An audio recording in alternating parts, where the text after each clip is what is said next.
Tuan-tuan dan puan-puan yang dihormati sekalian, atas permintaan tuan rumah juga tuan-tuan dan puan-puan sekalian, majlis ini akan diserikan oleh bintang radio dan bintang televisyen yang terkenal, Kartinah Dahari dan Ahmad Jais.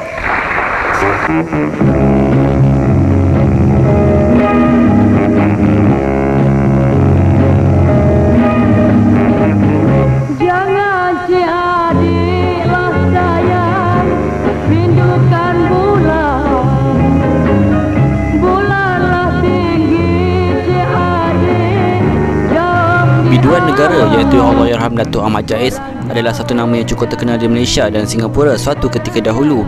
Beliau yang sering muncul dengan imej putih sedondon daripada baju sehinggalah kekasutnya itu turut mendapat gelaran Frank Sinatra Malaysia kerana kehebatan vokal beliau yang unik dalam menyanyikan lagu pop klasik dan irama Malaysia dengan cukup baik. Datuk Ahmad Jais yang dilahirkan pada tahun 1936 di Kapal Kelang Selangor itu telah memulakan kerjayanya sebagai penyanyi di Khemah Kenduri Kahwin di Kuala Lumpur sebelum menjadi penyanyi profesional. Bermula dari Kuala Lumpur, Ahmad Jais telah berhijrah ke Singapura pada Oktober 1959 untuk mencari rezeki di negeri orang. Di Singapura, pekerjaan pertamanya ketika itu adalah sebagai budak pejabat. Beliau yang bekerja di Cycle and Carriage Singapura ketika itu ditugaskan untuk membuat kerja-kerja mengemas dan menghantar surat dengan menerima gaji sebanyak RM80 sebulan. Walaupun sudah mendapat pekerjaan yang agak baik, namun beliau telah memasang niat untuk bergelar anak seni di bumi Singapura itu. Justru itu, beliau gigih memasuki pertandingan yang dianjurkan agar dapat menunjukkan bakat yang dimilikinya. Sebutlah apa sahaja pertandingan, pasti dia tidak mahu ketinggalan. Sehinggalah pada akhirnya beliau berjaya memenangi pertandingan nyanyian bintang radio RTS 2 tahun berturut-turut.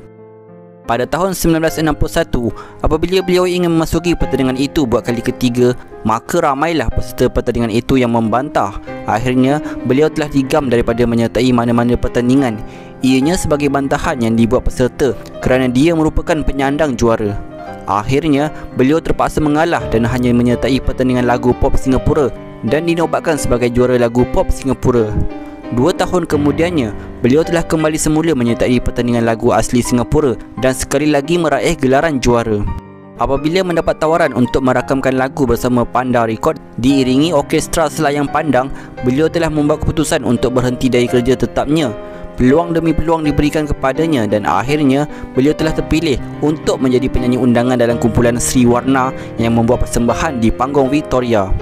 Itulah pengalaman pertamanya yang diangkat sebagai pembuka jalannya dalam bidang seni. Menurut Ahmad Jais, pada zaman itu panggung Victoria sering menjadi tumpuan kepada golongan elit dan bangsawan. Tidak semua penyanyi boleh membuat persembahan di situ. Apabila terpilih, beliau tahu inilah titik permulaan baginya dan beliau harus buat yang terbaik. Ternyata kehebatan suaranya sewaktu menyanyikan lagu di Ambang Sore diperakui sendiri oleh tokoh muzik terkenal Singapura, Zubir Said, yang banyak terlibat dengan dunia rakaman. Selain Sri Warna, Ahmad Jais juga pernah menjadi penyanyi jemputan bagi sebuah lagi kumpulan muzik terkenal di Singapura, iaitu Orkes Melati Putih. Sejak dari situ, namanya semakin menjadi sebutan.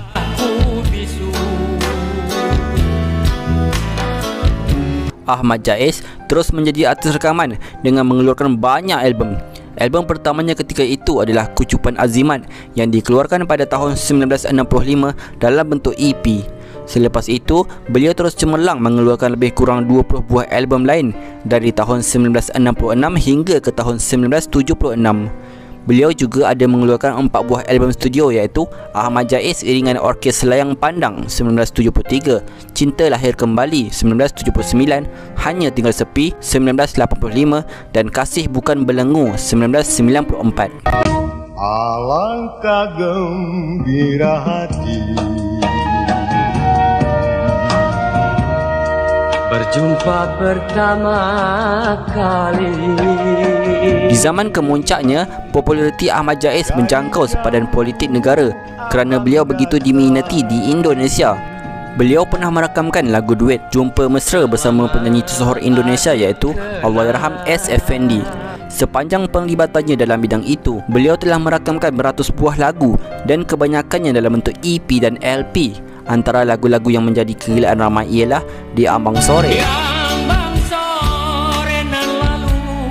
Umpan Jinak di Air Tenang, berbunga alun suara, Seraut Wajah, masih berkesan seraut wajah purnama. Bahtera Merdeka, Bunda senyum riang, Gelisah,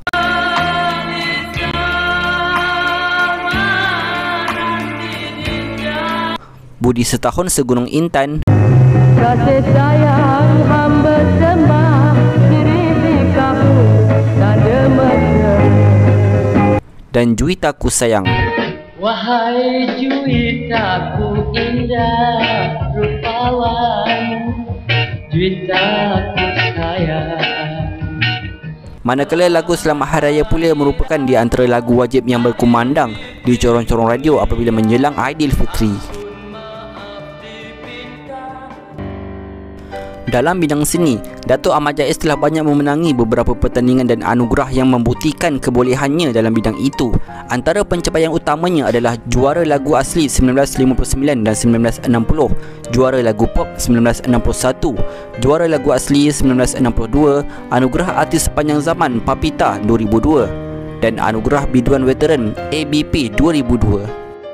Selain itu, beliau juga turut menerima darjah kebesaran Panglima Jasa Negara PJN yang membawa gelaran Datuk daripada Yang di-Pertuan Agong Tuanku Syed Sirajuddin Putra Jamalul Lail sempena Hari Keputeraan Seri Paduka Baginda ke-63 pada tahun 2006.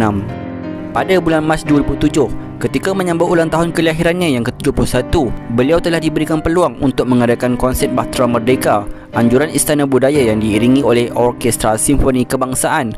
Konsert yang berlangsung selama 3 hari berturut-turut itu mendapat sambutan luar biasa. Pada konsert itu, beliau telah menyanyikan lebih daripada 22 buah lagu popular tanpa sedikit pun rasa penat. Menurutnya, antara resepi kekuatan beliau sehingga mampu bertahan pada usia yang sudah lanjut adalah kerana keikhlasan. Baginya, keikhlasan dan doa daripada peminat yang sanggup mengeluarkan wang semata-mata mahu menyaksikan bakat seninya adalah ubat yang paling mujarab pada dirinya. Hatiku lah patah sebagailah arah. Beliau juga tidak pernah menetapkan harga jika dipanggil untuk membuat persembahan, apatah lagi jika ia melibatkan pertunjukan yang diatur oleh rakan-rakannya. Beliau amat segan untuk menetapkan harga tambahan jika kawan-kawannya yang memanggil. Tapi kalau orang yang beliau tidak kenal, barulah beliau berani memberikan harganya. Pastilah tak bisa. Pada 11 Oktober 2011, Dato' Ahmad Jaiz telah meninggal dunia pada usia 75 tahun. Beliau telah menghembuskan nafas terakhir kira-kira jam 9.30 pagi di Pusat Perubatan Darul Ehsan Shah Alam Selangor akibat komplikasi penyakit paru-paru. Jenazahnya selamat dikebumikan kira-kira jam 2 petang di Tanah Perkuburan Islam Seksyen 21 selepas solat Zuhur. Allahyarham meninggalkan 5 orang cahaya mata dan 13 orang cucu. Kini, walaupun jasadnya telah tiada, namun jasanya dalam dunia seni ini akan dikenang oleh para peminatnya. Semoga Allah merahmati rahmat ke atas roh Allahyarham Dato' Ahmad Jaiz. Al-Fatihah.